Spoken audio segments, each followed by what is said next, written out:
me gustaría estructurarlo básicamente en tres pedazos.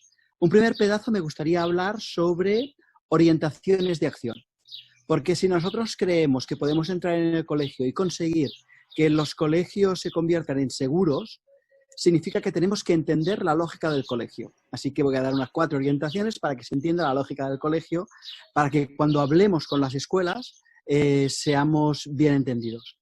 Y la segunda es que sí que me gustará hablar de cómo convertir las escuelas en seguras una vez que el colegio o la escuela ha escuchado. Primero, que la escuela escuche. ¿Cómo conseguirlo? De segundo, orientaciones una vez que la escuela escucha. Y la tercera simplemente va a ser deciros que tengo un material y que os lo voy a enviar gratis para estructurar todo lo que es el buen trato en las escuelas. Así que eso va a durar 30 segundos o quizá ya lo he dicho y ya está. Vamos a lo primero. Cuando hablamos de escuelas seguras, hablamos de escuelas. No todas las escuelas son iguales. En el Estado español hay escuelas del siglo XVIII, escuelas del siglo XIX, escuelas del siglo XX y unas cuantas escuelas del siglo XXI. Eso para empezar. Muchas escuelas en este momento están viviendo un gran dolor. Lo digo para que nos pongamos en el lugar de los profesores, del profesorado, del claustro, de la comunidad educativa. Están viviendo un gran dolor porque ven que lo que hasta ahora, hasta hace 30 años había funcionado, está dejando de funcionar. Por lo tanto, el concepto mismo, el concepto escuela, está en duda. Y esa es una muy buena noticia, porque nos permite entrar en muchas escuelas, excepto en aquellas que, por lo que sea, no quieren escuchar en absoluto, están aterrorizadas y no quieren cambiar. Si llevas a tu hijo o a tu hija a una escuela que no quiere cambiar, que está aterrorizada, que es del siglo XIX, hay varias alternativas, pero la mejor es cambiarlo de escuela. Perdón, ya lo he dicho. Punto número 2. Escuelas seguras. Si hablamos de escuelas, digo porque las escuelas no son una unidad, no son homogéneas, pero están en una crisis. Por lo tanto, es muy posible que podamos entrar ahí. Concepto escuela segura. Pues ese es un concepto imposible. Las escuelas seguras no existen. Siempre que hay mucha gente que está interrelacionándose, y aunque haya poca, da igual, también, hay conflictos. Si nosotros no enseñamos a gestionar los conflictos, los espacios donde hay gente son inseguros. Porque siempre hay personas que se relacionan con los demás a partir de la agresión, de la violencia, del maltrato, y convierte ese espacio, en este caso el de la escuela, en un espacio inseguro. ¿Qué estoy diciendo en este momento? Estoy diciendo que todos los centros escolares son inseguros. Pero eso, que puede parecer una dificultad inmensa y terrible y horrorista, en realidad es nuestra mejor alianza. Porque no son inseguros para nuestras hijas lesbianas, gays, lesbianas, bisexuales, transexuales, no. Son inseguros e inseguras para todos los niños. Eso es muy bonito de ver. Y entonces tenemos alianzas. Nosotros tenemos una visión de la infancia claramente edulcorada, de la infancia y de la adolescencia. Cuando miramos atrás decimos, ¡ay, qué bonito! Cuando iba al colegio y en el patio. ¿Que no te acuerdas que había aquel matón de la esquina que intentabas evitar tanto como podías? ¿Que no te acuerdas que había el profesor aquel que era un borde y que... ¿Me explico? Es decir, tenemos una visión edulcorada. Pero la vida que viven cotidiana los niños y las niñas en el colegio, pues la verdad es que es una vida bastante como la nuestra, ¿eh? Con sus claros y sus oscuros. Dicho esto, para poner un par de datos de una forma muy sencilla, aproximadamente el 24% de los chicos, de los hombres, de los chicos hombres, por decirlo así, sufren maltrato sistemático en el colegio. El 24%. Y el 21% de las chicas. O sea, no estamos hablando de un 1%, de un 0,3%, algo que me dijeron que ocurrió una vez en las Alpujarras. No, ocurre en todos los centros. Y eso, tenerlo claro, es muy sencillo. En todos los centros hay violencia. Y cuando hablo de violencia psicológica y de violencia física. La física es fastidiada, pero la psicológica puede dejar muchas más marcas. Y esta para mí es una idea muy fundamental. En todos los centros hay violencia, tanto violencia física como psicológica, y en este momento, a partir de sexto de primaria, muy a menudo hay violencia internáutica. Es decir, en los chats, en los WhatsApps, en no sé qué. O sea, hay física y virtual. Física de darte con tu cuerpo y verbal, ese tipo de cosas. Estoy hablando, por ejemplo, de bloqueo, de exclusión, de ignorar a la persona y hacerle el vacío. Estoy hablando de hostigamiento, es decir, de reírse, de mariquita, de insultar, de camionera, de eso, de insultar, de maltratar. Estoy hablando de bueno, de coacciones, de amenazas. Si no haces esto... Pero estoy hablando también de agresión física. Lo digo para que tengamos un poco una visión global de lo que quiere decir. No lo sufren solamente las personas LGBT en el colegio, sino muchos más. Y esa es la gran suerte que tenemos. Entonces, yo lo que muchísimos colegios en este momento piensan que si nos callamos este tema y no se sabe fuera, todo el mundo pensará que la escuela es un lugar seguro. Así que vamos a disimular. Cuando hay un problema en el claustro dicen, bueno, no será para tanto, ¿vale? Vamos a disimular, sobre todo que no se enteren las familias, porque si no el año que viene no vamos a tener matriculación. Y yo creo que eso es un gran error.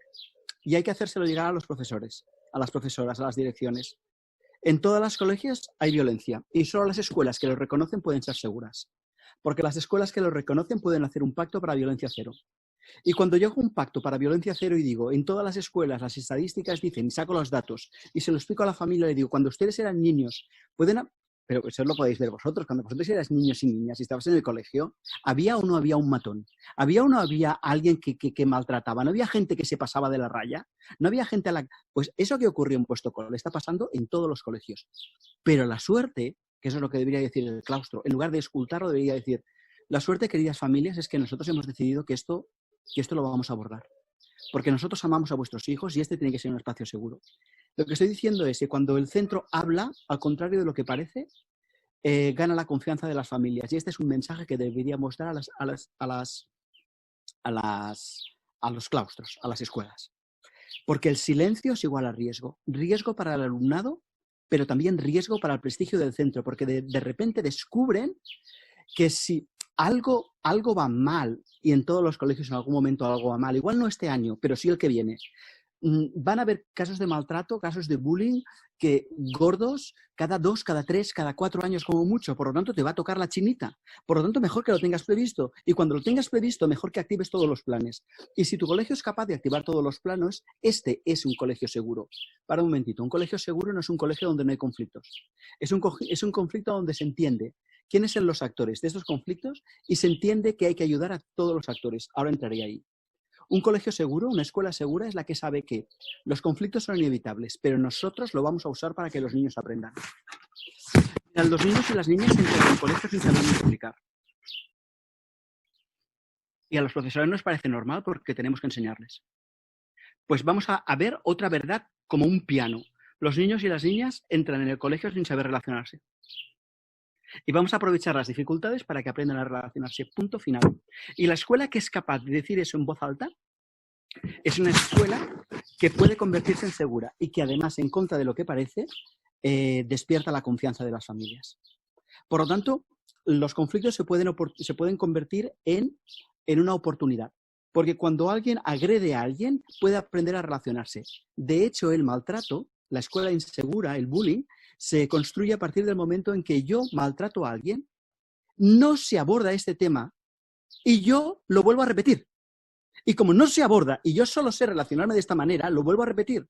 Y esta repetición constituye un aprendizaje erróneo. Y en el fondo, los que son responsables son los adultos. Y cuando hablo de adultos, hablo de comunidad educativa. No hablo solo de profesores, no hablo de profesoras solo. Hablo también de papás, de mamás, de personal no docente, de... Bueno, vamos a entender los actores que están en todo maltrato. En todo maltrato hay 4 actores. El primer actor son las personas adultas.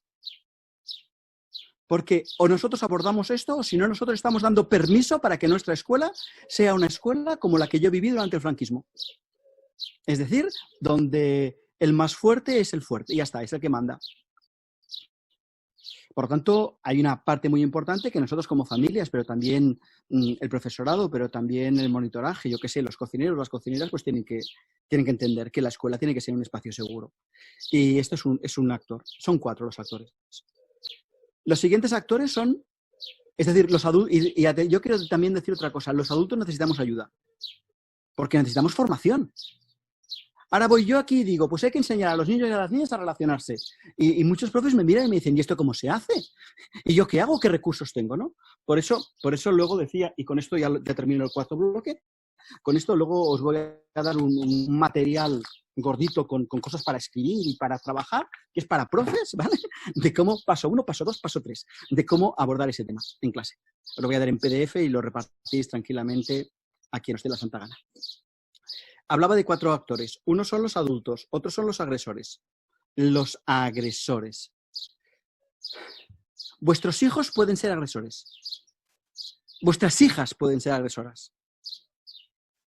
Y cualquier persona que es agresora agrede porque no sabe defenderse, porque no sabe relacionarse, porque no sabe amar, porque tiene dolor interior, porque tiene rabia, porque está herido. Cualquier agresor, cualquier agresora necesita ayuda. Basta de pedir solo ayuda para la gente que es víctima.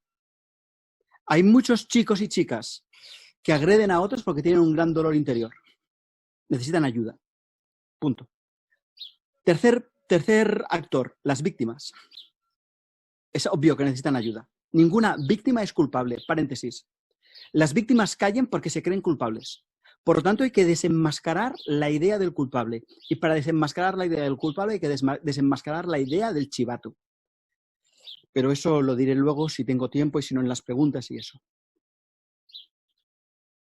4º y último actor, el resto de la clase. Que saben que está ocurriendo, que lo ven, que lo viven, pero que se creen neutrales porque a ellos no les ocurre. Que se creen neutrales porque no agreden físicamente. Pero yo creo que hay que decirlo con mucha claridad. No son neutrales, son cómplices. Y necesitan ayuda. Porque si no, construimos una sociedad donde callar ante la desigualdad, ante la injusticia, ante el maltrato es lo normal. Y eso no es aceptable. Muy bien, yo he hecho lo que podríamos decir una pequeña base. Permitidme ahora que os explique cuáles son las fases que debería llevar cualquier escuela y a la que vosotros, amablemente, con el material que os daré y con lo que sepáis y con todo, yo creo que debéis invitar a los centros a que pasen por estas fases para convertirse en una escuela segura. Fase número 1. Sensibilización y pacto por una violencia cero. Entendemos que en todos los lugares donde hay gente la violencia es un hecho. Pero entendemos también que vamos a trabajar para que aquí se erradique. Entendemos que cuando éramos pequeños la violencia estaba en nuestras escuelas, pero entendemos que en una escuela del siglo XXI esto no debe ser, que debemos dejar de callar. Y eso es una función del claustro, de las familias, de las AMPAs, ¿de acuerdo? Sensibilización. Entonces, una vez que un colegio ha hecho esta sensibilización, se ha dado cuenta de esto, ha visto las cifras de los maltratos, todo esto, inmediatamente entra, yo creo, en 3 fases muy concretas. Una fase que es de prevención de la violencia. Es decir, toda una serie de acciones para que eduquemos a nuestro alumnado, eduquemos al profesorado, eduquemos a las familias, eduquemos a todas las personas de nuestra comunidad escolar para que las relaciones sean constructivas, que no se basen en el maltrato, sino que se basen en el buen trato. Y ese es, creo yo, el primer punto. El primer punto, que es el de la prevención. Segundo punto, no os hagáis ilusiones. A pesar de que nosotros hagamos prevención, y en la prevención hay varias cosas, como poner fin a la idea del chivato, identificar el maltrato, hacer un pacto por un buen trato, identificar espacios y situaciones en los que hay malos rollos o hay peligro, educar para unas normas claras, potenciar lo que son liderazgos positivos, explicar mecanismos para dialogar, enseñar al alumnado habilidades, cosas que no se enseñan nunca. Por ejemplo, ¿cómo se hace un amigo? Es que parece una tontería, pero a mí o me explican. Hay niños que necesitan que les expliquen cómo se hace un amigo. porque son incapaces de acercarse a alguien y decir, ¿puedo jugar contigo? Y son de acercarse a alguien y decirle, ¿te vienes? ¿Me explico? Hay una serie de habilidades básicas, 4 o 5, que hay que enseñar a los niños y a las niñas. Y en el colegio, pues ya está. Pues eso son cosas de prevención, ¿no? De como, por ejemplo, habilidades de empatía o habilidades de agradecimiento, o por poner una última habilidad que hay que, en la prevención, enseñar a los niños, y me parece fundamental, enseñar a los niños y a las niñas y a los adultos a no hablarnos mal. A que yo no me hable mal a mí. A que yo no me maltrate. Todo eso son acciones de prevención. Pero bueno, no os engañéis. Una vez que hayamos hecho muchas acciones de prevención, lo que va a ocurrir a continuación es que sin querer van a haber conflictos. Sin querer. Ese es un hecho. Y en ese hecho empezará la segunda fase. Yo hablaba de 3, pues ya está. La primera era la prevención y la segunda es la actuación. Y ahí hay que actuar, como mínimo, desde 3 áreas. Hay que actuar como siempre, desde un área moralista. Pero no lo ves, esto no deberías hacerlo, no te das cuenta, bla, bla, bla, pegar la chapa. Esa es un área. La segunda es desde un área legalista. Vas a tener que asumir las consecuencias de lo que ha ocurrido. Te estoy regañando, vas a tener que pedir disculpas, a lo mejor vas a perder prioridades, si es necesario te separo de la clase, si es necesario te separo unos días, si es necesario vas a la expulsión. Si es necesario, aviso a la policía. Legalista. Y hay una tercera puerta que no hay que olvidar, y siempre se olvida, que es la humanista. Cómo hacer que la persona que vive esto lo entienda, porque si no lo entiende, estamos poniendo una tirita, pero no vamos así. Humanista. Y ahí significa que en las acciones de actuación tenemos que tener acciones, el colegio tiene que tener acciones pensadas para el acosador, para salvarlo, para ayudarlo, pero tiene que tener acciones para los neutrales, que no son neutrales, son cómplices. Y tiene que tener acciones para la víctima. Yo voy a mencionar 2 y me voy a quedar tan ancho, ¿eh? Voy a mencionar 2, por ejemplo, voy a mencionar el método PICAS, es un método que yo confío bastante en él. Cuando ha habido una acción, se basa básicamente en 3 pasos. El primer paso es llamar uno a uno a todos los niños y niñas de la clase de forma individual y decirles, ¿qué sabes de este tema? ¿Qué está ocurriendo con fulanito? Y cuando te lo cuentan, dice, ¿qué vas a hacer tú para que esto no suceda?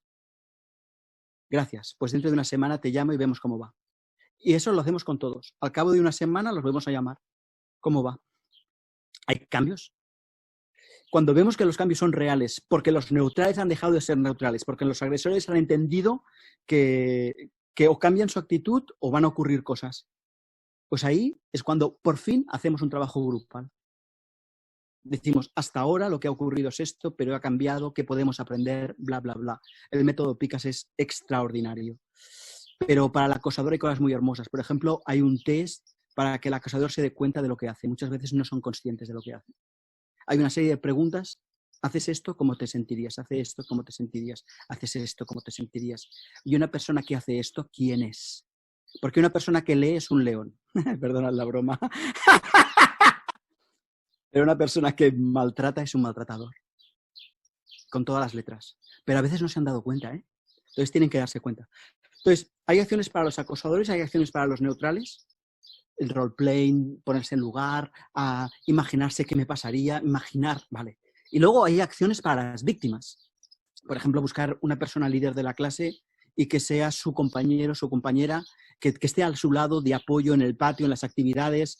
Hay toda una serie de... Bien, paro un momentito aquí, porque he hablado de sensibilización, he hablado de prevención y he hablado de actuación, y ahora me gustaría añadir una cosa que en este material que os enviaré sale en un capítulo, que hay un cierto momento que tenemos que empezar a aflorar las violencias silenciadas.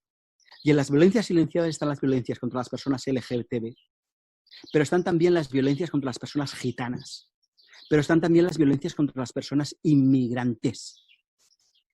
Hay toda una serie de personas que no pueden tener una identidad propia positiva en el colegio. Es decir, el problema que tenemos con muchos adolescentes es que, por ejemplo, son musulmanes y no pueden ser musulmanes y catalanes a la vez. No pueden ser musulmanes y españoles a la vez. O son musulmanes o son españoles. Y eso es maltrato institucional. Pero lo mismo pasa con los niños LGBT. ¿Por qué pongo a los niños y las niñas LGBT en el pack de inmigrantes gitanos? Porque son violencias silenciadas. Y las escuelas deben entender que este es un paquete que debemos hacer en bloque. Porque si nosotros nos unimos a otros grupos, somos más fuertes y tenemos más posibilidades de que las cosas funcionen. Esta era la introducción que yo quería hacer. Decir a José que yo os voy a enviar este PDF de materiales, ¿vale? Son materiales con estos pasos simplemente. Hay un primer paso de sensibilización, cómo hacerlo, un segundo paso de prevención, un tercero de actuación, un cuarto de violencias silenciadas y hay un último paso de, que este no lo he dicho, pero lo marco ahora. Todo esto hay que tenerlo escrito en una especie de cómo trabajamos en esta escuela. En 5 hojas, 4 hojas, nuestro mapa. Y entonces eso se convierte en el punto de referencia. Y bueno, he estado 20 minutos, disculpadme.